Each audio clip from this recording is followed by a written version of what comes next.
মাউতকে বলবেন, মালাকুল মাউত কি অবস্থা? বলবে সব শেষ।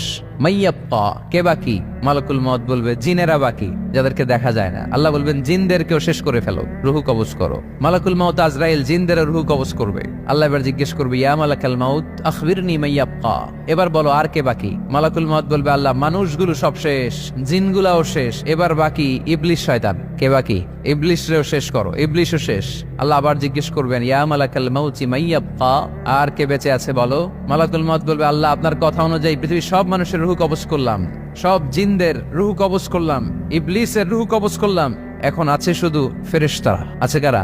যাও ফেরেশতাদের রুহু কবজ করো। ফেরেশতাদের রুহু কবজ হয়ে যাবে। এবার আল্লাহ জিজ্ঞেস করবেন, ইয়া মালাকাল মাউত আখবিরনি মাইয়াব্বা।